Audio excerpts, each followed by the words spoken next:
The Firehouse Shelter opened in December of 1983, and my involvement began in spring probably of 1995. I was attending Shays Valley Presbyterian Church, and a member of my church said, "I'd like for you to volunteer down at the shelter Friday night." And my first thought was, gosh, I couldn't come up with a good reason to say no, I don't want to go. I wanted one, I can promise you that, because the idea of actually coming down, staying at a homeless shelter overnight didn't appeal to me. Anyway, I couldn't come up with a reason to say no, so I wandered down here that night, meet Roger Allen, two other guys from Shays Valley Presbyterian Church, and we stayed overnight to host. And of course, we have a place where we stayed upstairs. The men stayed down, we'd serve downstairs, then the men would come upstairs, stay in a different area. Our duties that night were to pass out towels, wash dishes, get breakfast preparation for the next day. Then we'd go to sleep, wake up at 4:30 the next morning, get all the men up at 5:10 for breakfast, feed everybody. Then everybody would go out on the street at 6 o'clock, the doors would shut. You know, it didn't matter whether it was freezing, didn't matter whether it was burning up, whatever it was, at 6 o'clock the next morning, everybody was out of the building. And it's come a long way since then. I began serving on the board of directors in December of 1998, and slowly over the years we began acquiring more properties. And with those properties, we were able to follow men through the entire continuum of care in their recovery or in their reintegration or in their reassimilation, however you want to describe that. And now, this building that you see is only one little piece of what the shelter does. This is the emergency shelter. This is where men who are homeless will come and stay overnight. They'll receive 3 meals a day. But in addition to that, there's a day program here. There's other things. There's case managers that follow their each individual man. But in addition to this site, we have a site for homeless, mentally ill men. It's the only one like that in the state of Alabama. We have transitional housing programs where once somebody goes to treatment, after they come back, instead of just abandoning them, we have a place where we can follow them with case managers. Then after they're in transitional care for a period of time, I think it's 12 months, maybe 24 months, we have permanent supportive housing at different sites also, so where we can also follow them and have case managers assigned to them. So this is just one little bitty piece of the puzzle. It's where it all started.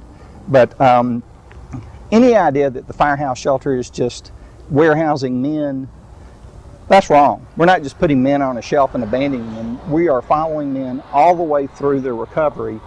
And, you know, where once upon a time it was just this little red brick building, now it's a campus with 5 or 6 different sites.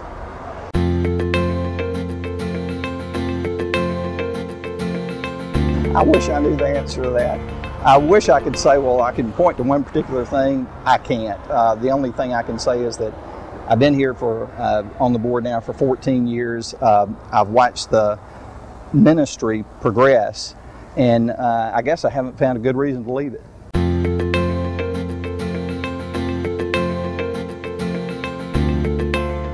There's no reason. I mean, that's just one of those old stereotypes that, oh, it's a homeless person, I need to be scared of them for some reason.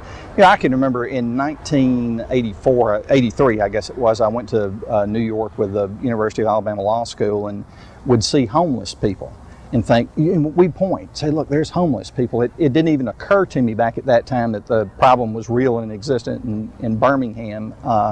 But it was almost like it was a different species of human being. Mm-hmm. And gosh, that kind of bigotry, for less than, I have no other term to describe it, it's just insane. I mean, Steve has this, our executive director, Steve Freeman, has the statistics. Homeless people are more frequently the victims of violent crime than the perpetrators by far and away.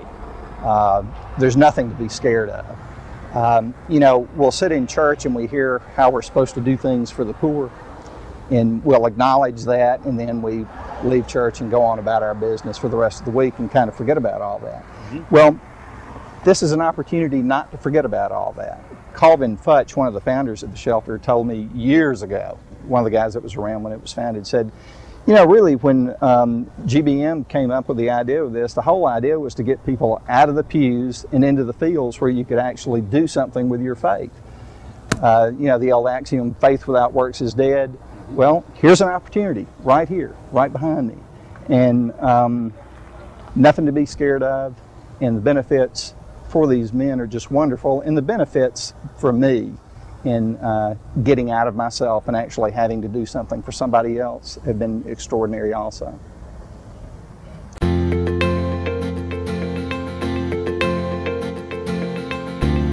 Our executive director, Steve Freeman, has done a marvelous job in the transition of this facility from an overnight shelter to an organization that follows men through every aspect of their recovery.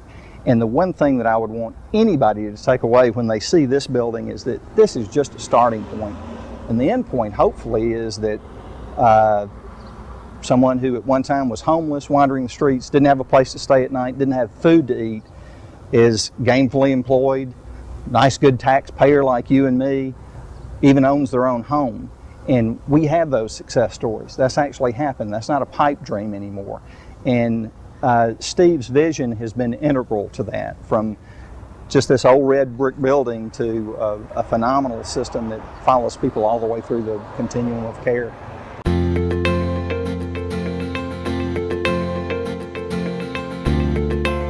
Hopefully, and I'm going to point straight down the road, we have a site that we purchased several years ago. All we need now is a little bit of money to get the thing built.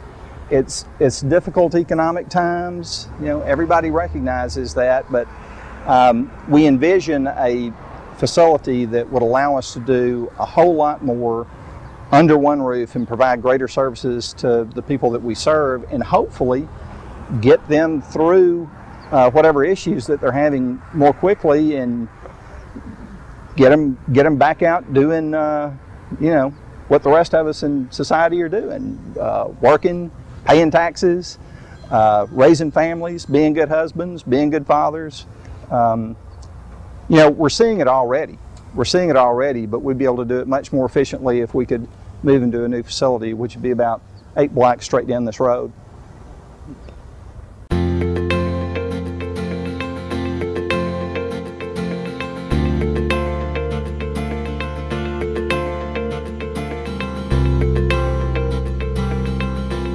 You know, the old axiom, faith without works is dead. Well, here's an opportunity right here.